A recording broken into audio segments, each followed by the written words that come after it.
Përshëndetje. Mirë se erdhët në kanalin Rritu Financiarisht. Këtu flasim thjesht me zemër për mënyrën se si mund të kuptojmë më mirë paratë dhe si t'i përdorim që të jetojmë me më shumë qetësi. Nëse dëshiron të shohësh si investoj vetë në mënyrë të sigurt dhe afatgjatë, do të vendos linkun poshtë videos që mund ta shikosh më vonë.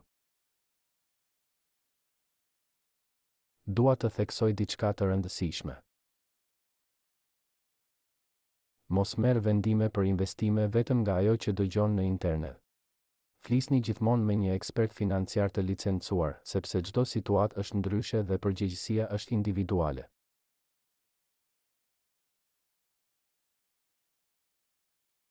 Tani le të flasim për diçka që mund të ndryshojë krejt mënyrën si ndihesh për paratë. Le të flasim për fondin e emergjencës. Një fond emergjence është një shumë parash që e mban mendjen vetëm për raste urgjente, kur diçka e papritur ndodh. Një sëmundje, një makinë që prishet, një muaj pa punë, ose një situatë familjare e vështirë. Këto ndodhin në jetë, por kur ke një fond emergjence, nuk ndihesh i pafuqishëm. Fondi i emergjencës nuk është luks. Është siguria jote themelore. Është ajo ndjesi që, sa do të ndodh diçka, ti ke një mbështetje që të lejon të marrësh frymë më lirë. Stresi financiar është arsyeja pse shumë njerëz ndihen të lodhur dhe të pasigurt. Shumë shqiptarë jetojnë nga paga në pagë dhe kur ndodh diçka e papritur, gjithçka përmbyset.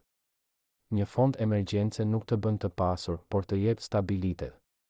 Të jep kohë për të marrë vendime të mençura, jo vendime nga paniku.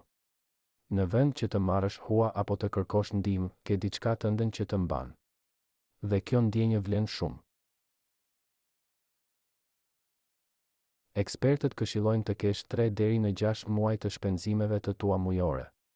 Për shembull, nëse shpenzon 500 euro në muaj, syno të krijosh midis 1.500 dhe 3.000 euro si fond emergjence.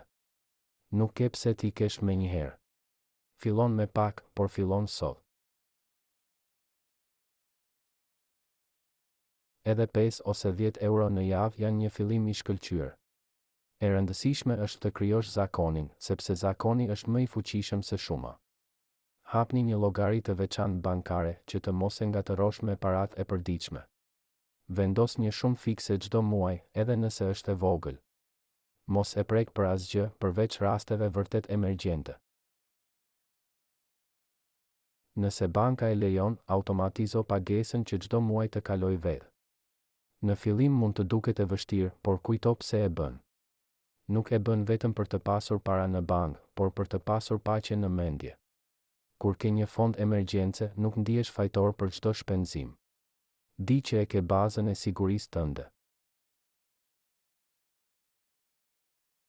Nëse dikush të pyet pse po kursen, thuaj, po ndërtoj lirinë time. Sepse kjo është e vërtetë. Fondi i emergjencës është hapi i parë drejt lirisë financiare. Le të marrim një shembull të thjeshtë.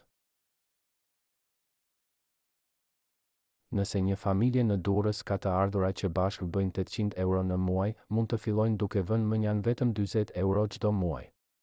Pas një viti, grumbullojnë mbi 450 euro. Pas 2 vitesh, gati një rrogë të plot rezervë. Nuk duket shumë, por ndryshon krejt ndjesinë e sigurisë. Kur ndodh diçka e papritur, nuk stresohen. Marrin frymë thellë dhe e zgjidhin me qetësi.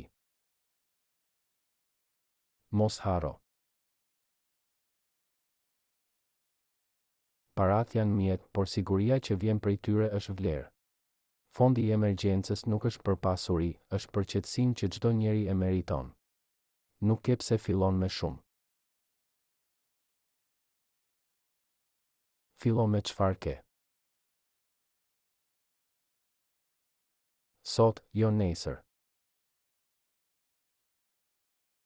Sepse çdo euro që vendos mendjan është një mesazh për veten, unë po kujdesem për të ardhmen time. Nëse kjo video të ndihmoi të kuptosh pse siguria financiare fillon nga gjërat e vogla, abonohu në kanalin Rritu Financiarisht që të mos humbasësh videot e ardhshme.